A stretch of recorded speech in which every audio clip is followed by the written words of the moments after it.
If you are struggling with love languages, especially if you're having a hard time dealing with having a different love language than your partner, it's probably because you're using love languages the wrong way. Most people do, so it's not just you. In this video, I'm going to help you understand how to deal with having a different love language than your partner by showing you how to actually use love languages to deepen the connection in your relationship. Because honestly, the way that most people are using love languages makes things worse, not better in relationships. So we're going to clear all of that up. But before we get into that, I want to just point out that if you are having real challenges in your relationship, if you are feeling unloved by your partner, if you're feeling disconnected, if you're struggling with anxiety or resentment or frustration in your relationship, love languages are not the solution. They are a useful tool. They can be fun. They can deepen connection for you, but they are not going to fix those bigger problems. So if you are struggling with like real relationship issues, please check out the free masterclass I made. It's called the Relationship Foundation, and it teaches you a set of really concrete step-by-step tools that will actually revolutionize your relationship and help you solve those deeper, more serious issues that love languages just can't cure. So the link to that masterclass is in the video description. It's totally free. If you are struggling in your relationship, especially if you're feeling unloved by your partner, take an hour of your time, watch this class. You can do it whenever you like. It's on demand. It will give you everything you need to heal that relationship. Okay, but let's talk today about love languages and what is and isn't possible with them. Because like I said, if you're running into issues, if you're like, well, my partner and I have different love languages and it's just not working, he's not using mine, I'm having a hard time using his, it's because you're using love languages the wrong way. Most couples use love languages like a negotiation. It's kind of like you have this like business deal going on with your partner. You're like, okay, well, my love language is receiving gifts and your love language is physical touch. So I am going to give you physical touch and you are going to make sure I get the gifts that I need to feel loved. It's like a tit for tat, an exchange. I'm going to make this effort to use yours and you're going to make the effort to use mine. I'm going to make you feel loved. You're going to make me feel loved. We're going to be so amazingly happy. That's the idea. But then one of you doesn't do as good a job as the other, or somebody forgets, or it feels like you're the one always making an effort to use physical touch and you're never getting those gifts, or at least not the right kind or as often as you want. Right? It always seems like there's some inequality or unevenness in this exchange of love languages. And this happens even in couples who are doing a really good job and who are both really invested in this work. So if people who are both on board are struggling with it, you can imagine how people who are in relationships where the other partner is not as excited about love languages really have a hard time. Because the reason that this doesn't work, that it creates more resentment and overwhelm and anxiety in relationships than it fixes, is because when you and your partner agree to use each other's love languages, you are still depending on each other for validation. You are asking your partner, when you want them to use your love language, when you depend on them to use your love language, you are asking them to create your emotions for you. You are giving up your emotional responsibility. You are putting that on your partner. You're saying, it is your job to make me feel loved and content. And here is how you do it. It's like you're giving them this like manual of how to make you happy, and then putting all of that responsibility on them. And you're like, in exchange, I'll take responsibility for your emotions and I'll do everything I can to make you feel loved and happy. You guys, we have this all backwards. It sounds great, right? It sounds like loving sacrifice and connection and a compromise. But what it really is playing the emotional victim. It is giving up your emotional power, and it's throwing a huge amount of responsibility on your partner, asking them to take care of and be responsible for your emotional well-being. And the reason this is such a problem, aside from the fact that you're asking your partner to take on this massive responsibility and you are at the same time shouldering the same responsibility for them, the reason that this doesn't work is because you cannot control somebody else's emotions. Yes, if my partner's love language is acts of service, I can do acts of service. I can do nice things for him. I can make sure I clean up the house or get him a new chair for his office because his back hurts. But I can do little things to help. And maybe when I do those things, he'll have a thought that makes him feel good, but maybe not. Because how many times has your partner used your love language and it hasn't made you feel loved? Let's say your love language is physical touch. Yeah, sometimes it's amazing, right? When you want it, when you want that attention from your partner.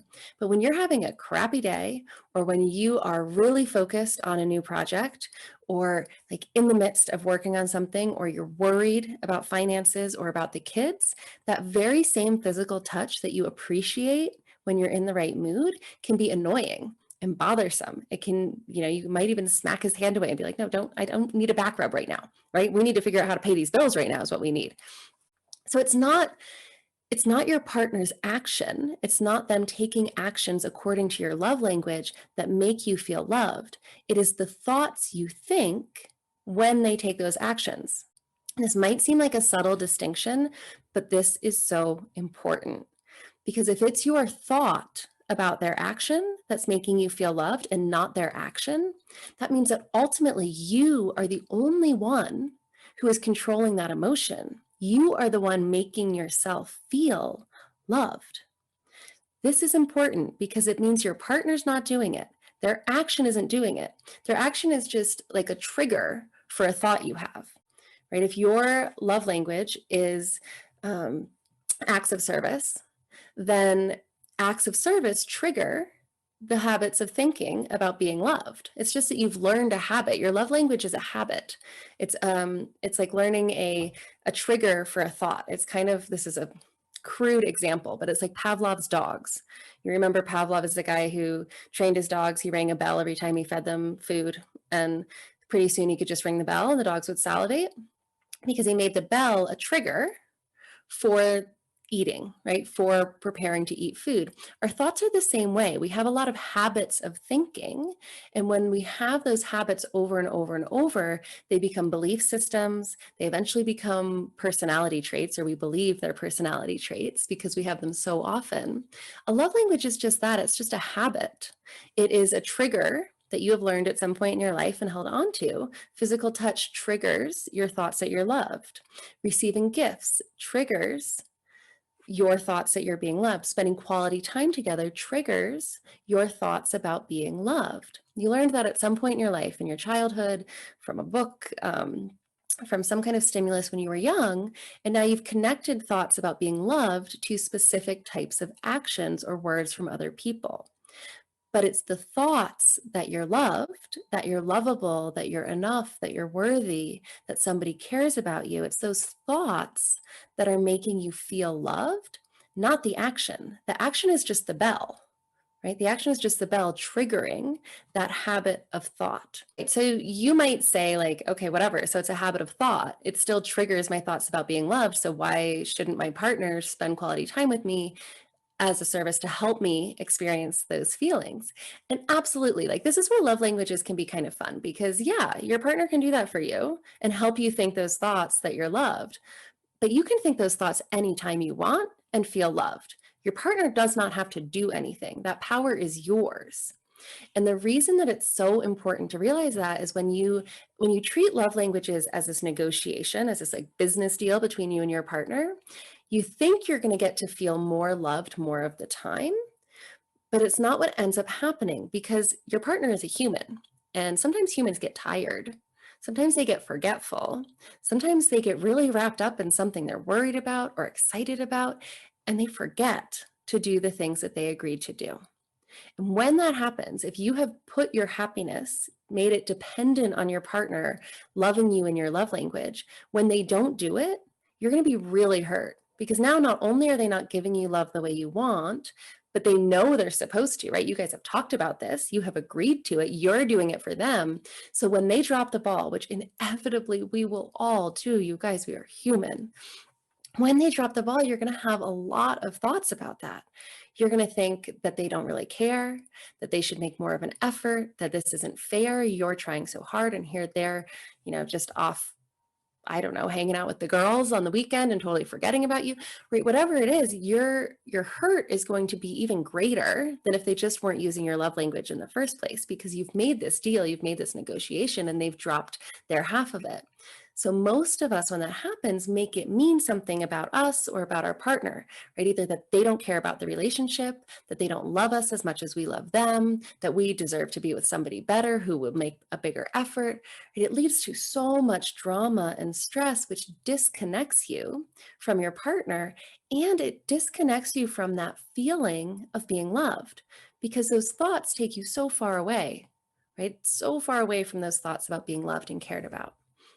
So this is especially true when you and your partner have different love languages, because you know, if that's the case, that you have to make a real effort to love your partner in their language instead of yours, right? Because what comes naturally to you, what you associate with feelings of being loved, is quality time. But for your partner, it's receiving gifts. So you have to make a real effort to shift and use their love language. You have to think about it. It has to be a conscious act.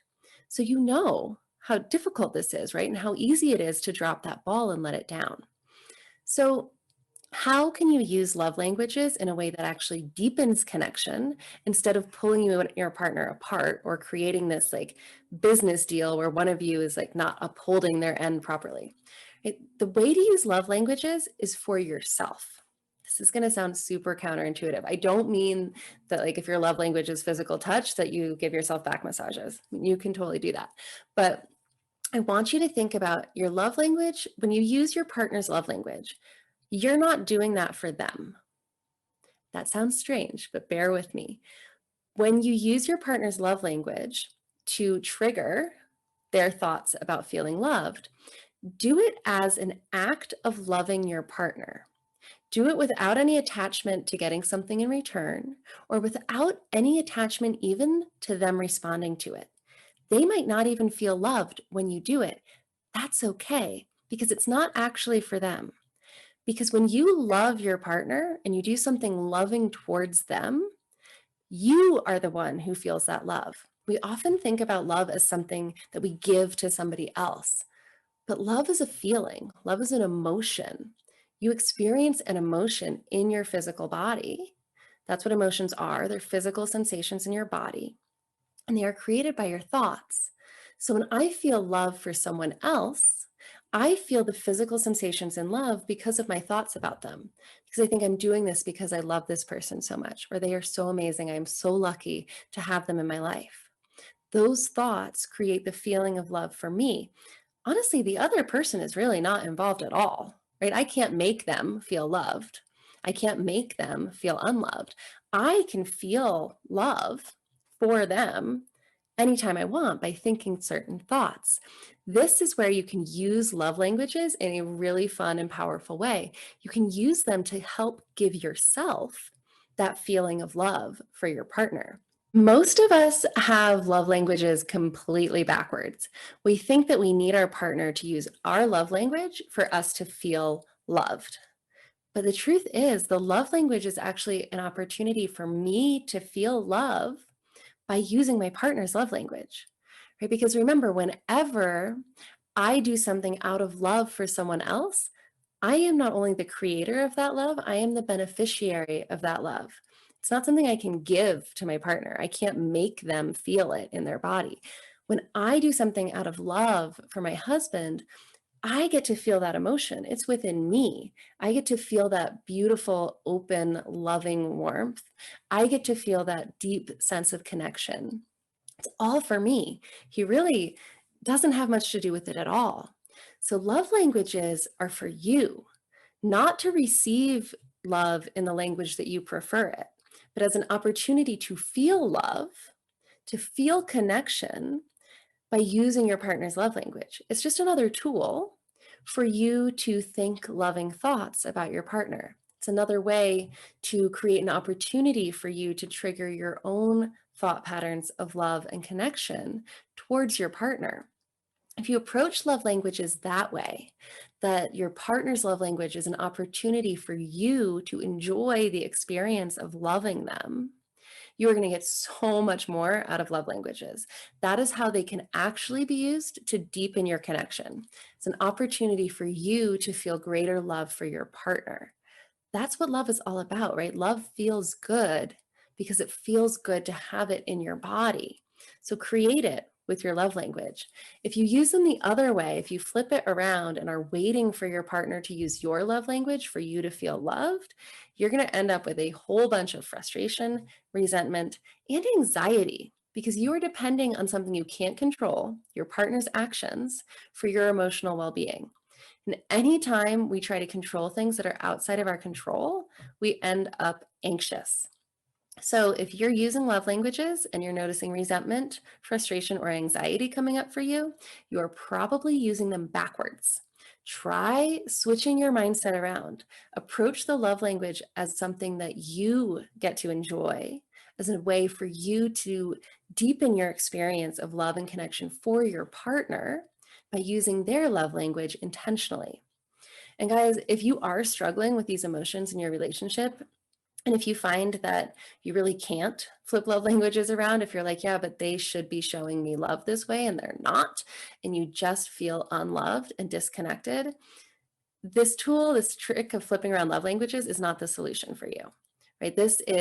Love languages are like a fun tool. They're like, I don't know, they're like earrings or lipstick, like they're an accent, right? They're an accompaniment. They're something that can add to your enjoyment of a healthy relationship. They are not a tool for creating a healthy relationship. So if you're not in that place, if things are going well with your partner, use love languages in this way, and you're going to have such a deeper, more wonderful, loving connection. It's awesome. But if you are struggling in your relationship, if you're feeling unloved, if you're frustrated with your partner, if you're not getting what you need stronger tools. So please click on the link in the description below. Join my masterclass. It's totally free. It's on demand, so that means you can watch it anytime you want. And in it, I teach a lot of the same tools that I use with my one-on-one coaching clients. You guys, I'm putting this out there because I am talking to so many people who are frustrated in their relationships right now. They are overwhelmed, they are annoyed, they are thinking about leaving, they're thinking about divorce, they are trying to find a new partner. But until you solve some of these real core issues, some of the underlying stuff going on when you're not feeling loved or connected, if you don't heal those things, you're going to struggle to make this relationship work, and you're going to struggle to make the next relationship work. So take an hour of your time, give yourself this gift, and learn these tools. I will tell you in that masterclass everything you need to do. I even give you a free workbook that gives you like step-by-step instructions on how to do this work and get out of that hole to get the love and the connection that you want and need and deserve. All right, guys, thank you for joining me. I hope love languages are a fun, playful accompaniment to a happy relationship for you. I will talk to you guys this weekend.